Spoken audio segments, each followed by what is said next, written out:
Okay, well, I've had to modify the video a bit. When I uploaded it last week, I was in a hurry and I realised the quality and the light quality was not so good on the first bit, and I've just shortened a certain bit.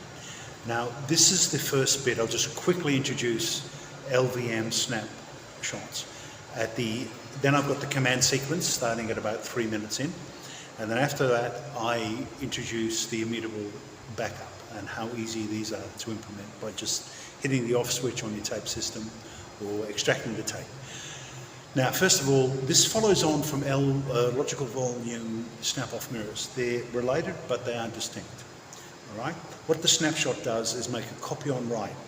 So every time a bad actor or a threat actor starts writing, encrypting or writing malware binary to your data, that block is copied automatically by the snapshot, and the original block is copied over into the snapshot. The beauty of this is that if we implement them, we can destroy ransomware, whether it's a binary, whether it's an encrypted file of your data. We can just basically push the button, not a literal button, but merge the snapshot back. It goes out, and by virtue of its architecture, it will hunt out and destroy any malware-induced change or the malware binary itself, because it'll bring you back to a point in time. So, for example, if we're sure that the malware is detonated, okay, and we, through our own forensic research and that we trace it back to an incident that happened 5 days ago. Someone opened a phishing email, or a VPN was compromised with a brute force attack. So we know it came in 5 days ago. So what we would do is go to the snapshot 6 days ago and click merge snapshot. That means that it would then take the data back to 6 days, right? By copying in all those original data blocks, it would destroy all the malware-induced changes. If there's any binaries there, we would find them. Now, if you're a high-value target and you are actually targeted by more sophisticated hacking, you're going to have to get more extreme. I believe that LVM snapshots and LVM snapwires would torpedo the vast majority of malware incidents, except when you're the victim of a targeted attack, because you've got sensitive data. The bad guys, threat actors, do their research and they go after your backups, and they're prepared to wait in your system. So that's why I've touched on immutable backups at the end of this video. Okay, there's an 8-minute piece on immutable backups and how easy they are to implement. I'll go into those in greater detail at a later video. So at the moment, you can initiate the logical volume snap mirrors, the logical volume snapshots of this video, and make sure that all your data is protected. So make sure that, for example, your domain controller dump of your Active Directory, your Oracle or SQL Server database, your Exchange server, your proprietary financial system, make sure that data is on a disk that's covered by a snapshot, and make sure the permissions to that snapshot are set completely different. So if an admin domain, let's say Windows Domain Administrator, a high-value admin is compromised, they will not be able to alter that snapshot. The beauty of the snapshot, it's governed from the Linux system. So you've got open system security, you haven't got Windows vulnerabilities, but you still have to be alert. So I believe in the first 2 tiers of LVM snapshots, LVM mirrors, it would take care of the vast majority of threat actors. But when we put the series together of all the videos I'm making, we're going to look at the extreme case where a threat actor has been in your system 2 months and they've made targeted attacks and they haven't actually detonated the malware yet. They're trying to compromise your shadow copies, your backups, and anything else you've got that you can recover from, and then they're going to detonate, and that's what they'll do. Now, I've chosen a high watermark of like 30 days or 60 days, 2 months, okay? If you've got malware actors in your system longer than that, then you need professional help. If you're that, I honestly believe that only do that with a very high value target, okay? And you'll need to implement a number of security controls. Some, because I'm not a Windows engineer or a cybersecurity engineer, I'm not so knowledgeable on those, but I will be touching on them as I give you a bit of a layman's perspective, how they can be integrated. So please start the command sequence now, practice. You just need a laptop and a USB, That's all you need, and you can implement a enterprise grade snap mirror and snapshot system that will just destroy malware. You've got to do it before the malware attacks. This video is of little use if the malware's already attacked you, okay, and you've already suffered an encryption incident. Please put them in now. And on the day of trouble, you'll have a range of options to destroy that malware. Put them in now. It doesn't take a lot of effort, okay? So please go onto the command sequence now, starting in starting 3-4 minutes in, and practice that thoroughly. And when you are proficient, introduce them into your test systems and then your production systems as soon as possible. These can be implemented with virtually no interruption to a production system. Okay, all right, thank you very much. And for the immutable backups, go to the epilogue, which is after the command sequence, and get an introduction to immutable backups and see how easy they are, right? And the bad guys can't compromise backup servers that are offline, that are not connected to the internet. They cannot compromise your backup if you've extracted the tape from the tape library and kept it in a physical safe. Please go through that, okay? And thank you very much. Bye.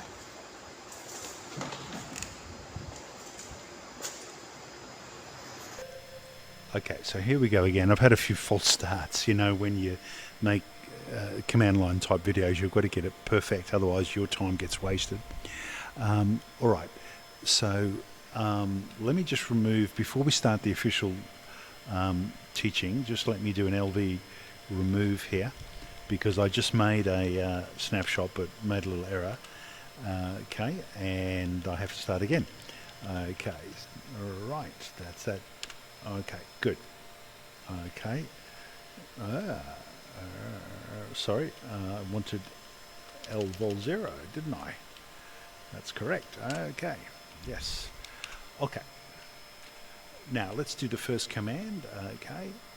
I'm doing sudo lvs segments. These are just like printout commands to give me an idea what's going on here.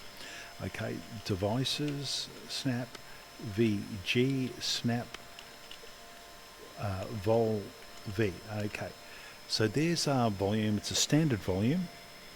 It's a 10 gig size, and it's just got a little bit of data on. Okay, and it's actually mounted where I am at the moment. See, if I do a DFL dot, you can see that volume is mounted at this mount point, and that's where I am now. If I do a PWD, you can see I'm in mount fake mount. Okay, and I have 4 text files, and I'm going to damage these text files 3 different ways to mimic what the common ransomware viruses attempt to do when they attack you. All right, so we'll just have a quick look at them. Okay, so if we just do cat blah text, okay, it's just got some Asian font in there representing maybe a text file or a database. Okay, cat CGR text, basically the same, just in English. All right, and finally LVM text has just got some commands in I used in the last video. Right, okay, now we're going to damage them 3 different ways, and what I need to do before that is actually make the snapshot. Now I'm going to unmount the volume because it's good practice to do that. In certain mission critical situations, you might not have the luxury of being able to unmount. Still perform the snapshot if you can't unmount, and you can clean up the snap volume a bit later. Okay, so but where you can, good procedure is to at least quiesce the file system. If it's an Oracle database, just stop it temporarily. If it's some sort of web server, can you just stop it just for 30 seconds? And then perform the snapshot. I'll go one step further and unmount the file system, okay, before I perform the snapshot. So I'll just come up one level, do a umount, mount, fk mount. Okay, whoops, forgot my sudo. Okay, there it is. Okay, I've now unmounted the file system. Now what I'm going to do is actually create the snapshot. Okay, snap VG, snap file length of 5 gig. Now I haven't bothered giving the snap volume a name. I'll let the system do that for me. You can give it a name, but I haven't bothered.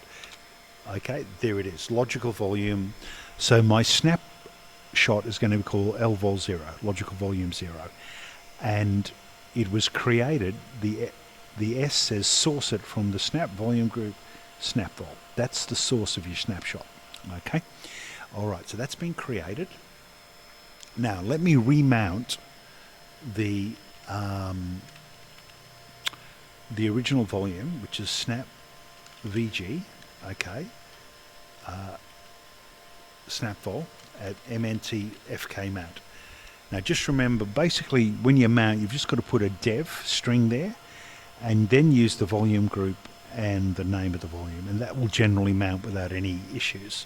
The syntax is not too difficult actually, and it's the same like for Veritas Volume Manager, very, very similar, and I think other volume managers would be very, very similar. All right, okay, whoops. As you can see, I'm not used to using sudo.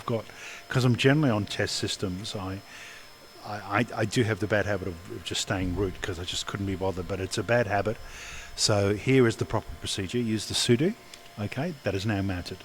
Now let me go back into the mount point, go back to these, and let me corrupt these. Right, first thing, blah text. I'm going to encrypt that using the similar encryption method that the bad guys use, which is just generally GPG encryption.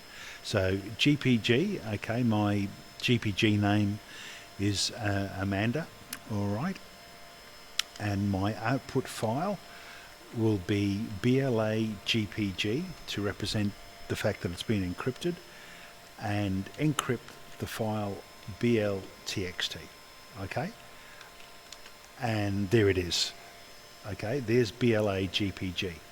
I'll now delete that file because obviously a ransomware would try and delete the original.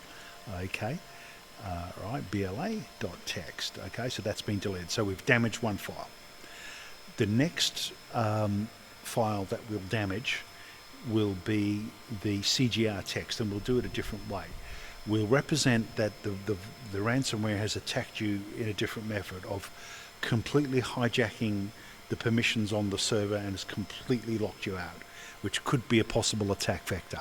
All right, so what I'll do is I'll just change this to a different owner, which is a legitimate owner, but for our purposes we'll just pretend it represents a bad guy. Okay, so now that sudo again, that has now been changed.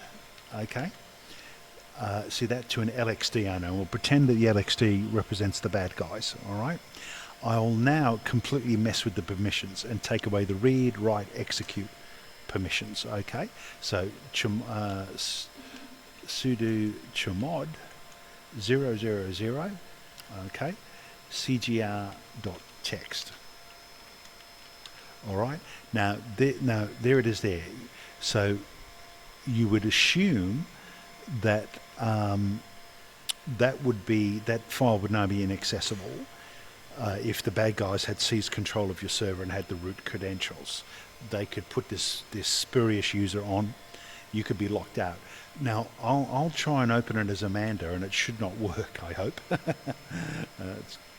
Okay. Good. See that? Permission denied. Good. That's exactly what I wanted. Okay. So assuming Amanda was even like a root user, they could, by screwing with the permissions, just lock you completely out. So let's say the second file has been attacked with a lockout type methodology to change it to an illegitimate owner and completely destroy the permissions. So if that was a file system, you couldn't access it. If it was a database, it wouldn't boot up. If it was a web server, it just wouldn't work. All right. Now, the next way is what they sometimes do is some of the advanced ones will destroy the first few hundred megabytes of a file. Okay. Now, what I'm going to do, if you look here, there's another hidden file there called crypto user mod. It's just a copy of the user mod file, but that's representing a malicious binary that's hidden on the file system that you might not have necessarily seen. Okay, so what I'll do, I'll just copy a few bytes out of this binary, and we'll do something like a dd command. They would use something different, maybe a bit more sophisticated. Okay, so the if equals dot crypto user mod. Okay, of equals lvm.txt, block size 512 bytes, which is just standard. Count equals 1, so just do this for one block.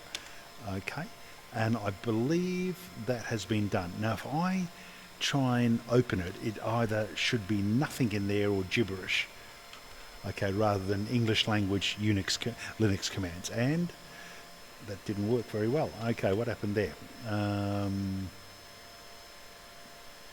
was very surprised there. Let me try that again. Count equals 5. Okay. Well, I don't know why that's working, so let me just pause the video just for a moment, because that was not supposed to work. Okay, apologies about that. I had a typographical error in the command. Okay, I had an extra equal sign. Now there's the command, dd if equals. Okay, right, there it is. We've copied a few thousand kilobytes, and if I do a vi of that file, you can see now it's gibberish. Okay, right. Okay, so now all this damage has been done. The 3 files have been damaged three different ways. Okay, right. Now, let us unmount. What we'll do is, if you might remember, we've got our snapshots being done. Okay, and right back here. Well, that's a pretty fair way back. Okay, okay. Sorry, I will just do a general snap VG. Okay, now there's our faithful snapshot volume. That's just been quietly logging all these changes, and as those commands representing the bad malware have been executing, the snapshot has been preserving the logical blocks that have been changed into the snapshot volume. Okay, so we've now got 3 damaged files, right, representing 3 types of malware attack vector. This other one here represents a stealth binary that might be present in the system without your knowledge. Okay, and that's just introduced as a bit of a wild card to show you the versatility of snapshots. All right. Okay, now what we'll do now is what we can do now is we'll mount the snapshot just to check it out. Okay, and I'll just to show you that it's primarily in fairly good condition. Okay, where are we? Okay, yeah, there's no problem with that. I haven't got that in the sheet. I'll probably modify the sheet in a minute, but let me just mount the snapshot, right? So I can do something like this: mount, and then dev. Okay, snap VG. Now recall it was called logical vol 0, and I want to put it at a different mount point. What about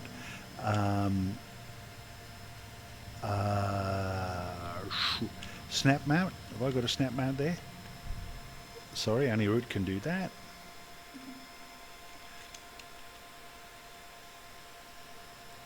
Doesn't like it. Okay. Sorry about that. I'd forgotten to ensure the original was unmounted. Sometimes, depending on the file system, you have to unmount the original because they have the same sort of UUID. So I've just unmounted the original. I'm now going to mount the the snapshot. Okay, you can see it's just mounted. Now if I do an LHTR on mount, snap mount, there. Now you can see it represents the file system as it was in a pristine condition. The 3 text files are there. The permissions haven't been messed up, right? The only so if I do like a cat on the BLA TXT, give the directory path, mount, snap, mount. Okay, there's the low script. All right. If I do the CGR text, we see the lesson there. Okay. The only thing that's be aware of though is this: let me put an A there to bring out the hidden file. There is still that stealth binary there. Okay, because that represents a binary that might have been lying in wait that we're not even aware of and hasn't attacked yet because the bad guys haven't activated it. Okay, so just be aware, but generally the files are not damaged. There's no permissions problems. Okay, so that's the snapshot, right? The problem is though that the original file system has been damaged and hit by the ransomware Trojan. Okay, so here's what we're going to do. Now we've verified the snapshots in very good condition, except for the crypto user mod. All right. Now, I will now snap back and merge the changes back, and we will recover the original data. All right. So first thing, let's unmount the snapshot. Whoopsie, I was forgetting the sudo. Okay, there we go. Okay, so now both the original and the snap volume are unmounted. Okay, if you do DFLH and grep for MNT, you see there's nothing mounted there. Now we're going to do the critical command that will wipe out the corruption, okay, of what the ransomware Trojan has done. Okay, and the critical command is here, number 10. Convert and merge the snapshot back into the original data. All right, and that will destroy the 3 types of ransomware attack vectors automatically, because the ransomware basically has had to change data blocks on the file system to do damage. Snapshots actually work at the data block level, even below the file system level, right? And no matter what changes the ransomware does, they can be attacked. So you've virtually got the capability of its acting as like a search and destroy against the ransomware. So let's try it now. Okay, so both file systems are unmounted. All right, we know the original is damaged. We know the snapshot's in good condition. We're ready to perform the crucial operation. LV convert, okay, merge, snap VG, L vol 0.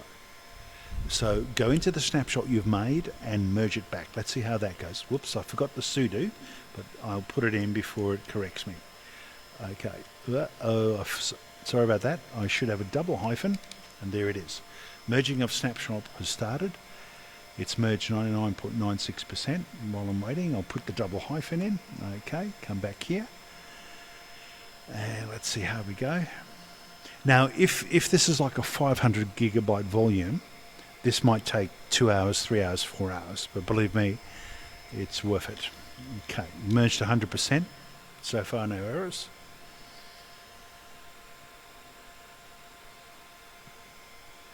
There it is. It's now merged and brought the original data back to pristine condition. All right. So let us now remount the original data. Okay. So let's go back to the mount command. Okay. And we're not going to mount the snap off shot.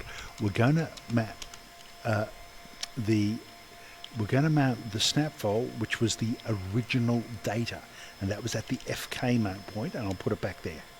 Let's see how that goes. Look at that, it's mounted cleanly. Now, go into that data point, There it is. Notice the encrypted file has disappeared because it's been moved back. Do you notice? Okay, sorry.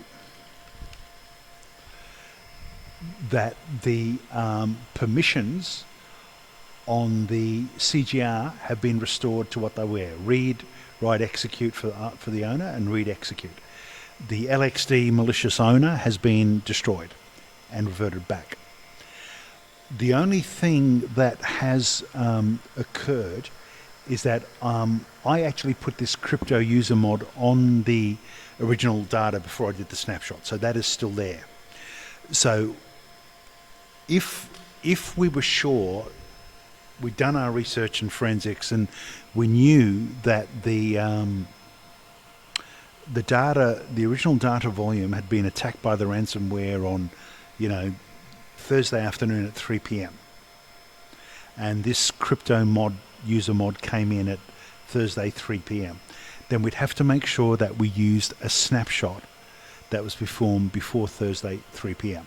So if we had a snapshot done on the Thursday morning at 10 a.m., for example, mid-morning, that would be the one to use. And then that would automatically delete that malicious binary. Okay. And then we've only got the problem of then restoring the data. So assuming we became aware of the attack Thursday afternoon, and then by late Thursday afternoon we were able to target or elucidate that the attack occurred at 3 p.m. and our nearest clean snapshot was Thursday 10 a.m. in the morning, we'd snap back using the Thursday 10 a.m. And then worst case, we've only lost 5 hours of data, and that is a small price to pay.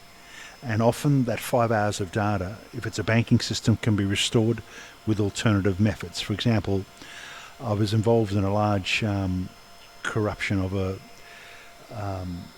large enterprise banking system in a Southeast Asian country a few years ago. And they were able to restore missing data by just using the logs of the ATM machines, okay? Even paper trails can be done. Okay, I'll just stop that there, but now you've seen the power of these Linux Logical Volume Manager snapshots. They can hunt out and destroy malicious ransomware by virtue of their way of operating.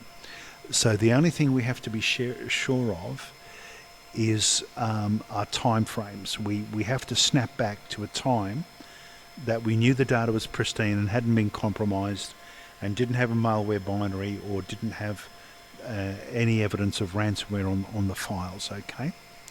The next thing is that I'll discuss this a bit later, maybe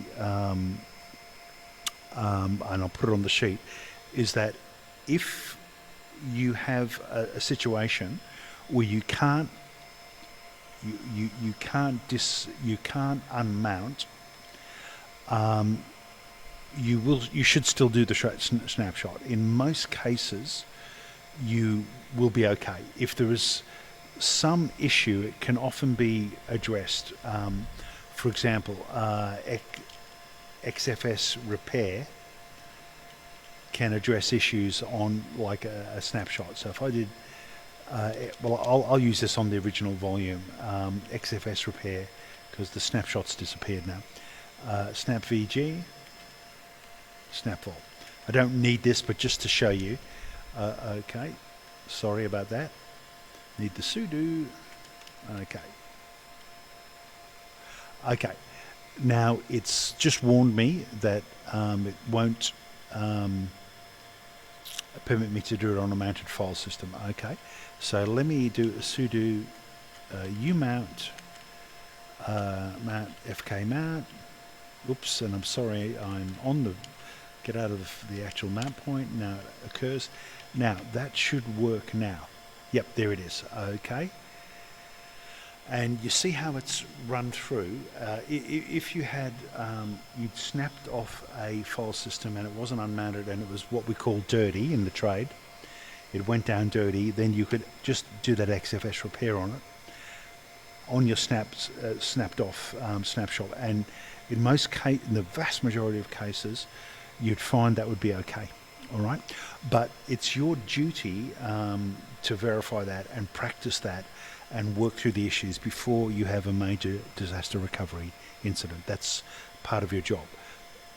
Most recoveries fail because of simple things, not overly complex things that could have easily been rectified had the engineers practiced, trained, and worked out those issues before the day of trouble. All right, I'll just stop there, and then we'll go back to our summary at the end. Okay, I'll just get in here, and hopefully this comes out okay. So, as well as LVM snap-off mirrors and snapshot mirrors, the subject of this video, there's a lot of talk about immutable backups. And what are immutable backups? Simply, backups once written cannot be changed.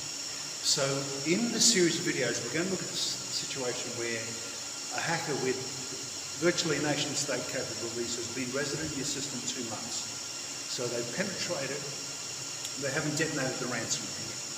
Because one of the first priorities is going to be, they're going to try and wipe your backups. So let's say on your Windows servers, they've already deleted the shadow copies, and they might have found their way into your backup system, whether it's Veeam or Commvault or Veritas Net Backup or Hyperius or some other proprietary backup system.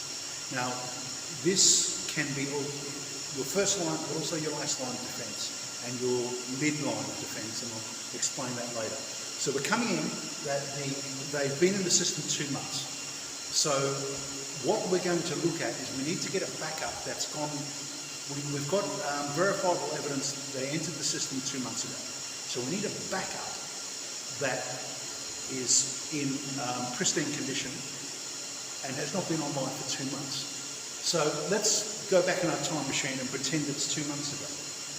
All right, and we've just made a weekly backup of our domain control dump, crucial virtual machine images, our Oracle backup, our complete file system shares.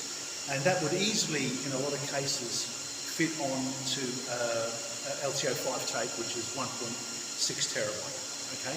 And once again, that data can be compressed in real time by open source compression utilities, or even Amanda, or even Veeam, or something like that. So in real terms, you might have, 3, 4, 5, 6 terabyte of data on that LTO5 tape. LTO6 go to even greater capacities, LTO7. Okay, so let's say it's an LTO5 or whatever, actually it might be an LTO4 in here. Okay, so we've made the backup. What do we do to make it immutable? All right, now you're watching. Okay, this is what we do. Here's the immutability button, which you probably didn't know about. Go on to control. Okay, most of these tape systems work very, very similar fashion. All right, down to magazine. Okay, left. All right.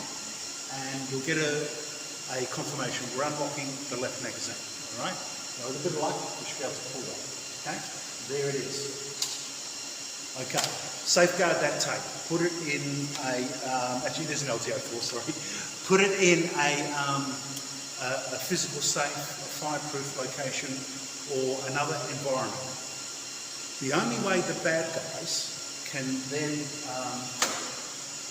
corrupt your data is they've got to get access to that tape. So the only way they can do that is be physically present in the data center or your server room, or social engineer your staff. And I'm sure you've all taken basic steps to make sure that no one except the qualified backup administrators and their trusted associates have access to these tapes. Even separate the main domain admins, okay? So if the domain admin credentials get compromised for the people who usually run the IT services and the production domain, keep that completely separate from the backup controllers, the backup administrators, all right? So, if that is securely stored in a safe, don't just leave it on the ledge of your data center, you're immutable. And let's say that was done 2 months ago, and we've now realized that our system has been compromised for 8 weeks. We come in, okay, put that in the backup server, or completely rebuild the backup server. Just completely reinstall the backup server if you're that suspicious. Then that's got your domain controller, your Oracle database, your file system shares. And then, now you'll still have challenges. You'll have to use redo logs to bring your Oracle database up to date. Your domain controller will have to be modified, database will have to be inputted with another 8 weeks of data, which shouldn't be a deal breaker. Okay? Other data, crucial data, will have to be restored from the local knowledge of the people. For example, as I said, if it was an ATM, switching ATM system for a central banking, you'd have to use the ATM logs on the ATM machines to recover some transactions. But that is 1,000,000 times better if you know that's a pristine set of data. There's nothing worse than restoring a system, as some of the experts have been lecturing on YouTube, and there's some very good work out there done by some very good chaps. And they are saying the worst nightmare is you restore from backup, like a VMware image, but that was infected 4 weeks before you even knew about it. So you've reinstalled or reactivated an infected image. So this is where the immutable backup works in unison with the LVM logical volume manager snap-off mirror, or the LVM snapshot. All right, they are very, very important principles, and they will wipe out a lot of ransomware. But if you've had a dormant attack that's been orchestrated by a nation-state capable group, and they're prepared to wait it out for 8 weeks, then this is what you need, the immutable backup. All right? Okay. Another incredible system to make your environment immutable is this. Okay. And once again, it's very sophisticated, and it's just hitting the power. Right? You see that tape system there? This is another MSL 404. That is completely immutable. That couldn't be hit by the Russian fancy bears, that North Korean group, or anybody, because it is turned off. So if you're doing weekly backups, there's no, and your tape library is only activated a few hours for crucial weekly backups, and most enterprises have more than one tape system. Right? It's quite okay to shut that system down. Shutting it down, once again, makes it an order of magnitude more difficult for the bad guys to attempt to get into it. I know of no known incident where a tape system has been compromised, but I'm not saying it's impossible. We've got to think ahead. All right? We've got to think ahead. And if you are such a high-value target where the hackers are prepared to wait it out more than 2 months, let's say 3 months, 4 months, then you've got to face the fact they will make plans to try and compromise your tape systems once they know what they're up against. It just makes it so much more difficult for them. If you have 2 or 3 different tiers of tape libraries and systems, and with the crucial immutable ones turned off and completely isolated from the internet, and even turned off most of the time. Okay, so there we have it. The secret to immutable backups. Simply take the tape out and store it in a secure location. Do that every week, every month, and then the bad guys will never be able to compromise that backup. Second option, as you can see what I'm doing here, power the tape system down. Unless that tape system has to be used every day, tier your tape systems, okay, so they can actually be turned off. And that's about it from the LAR PDR. Kopchai, and see you next time. Bye.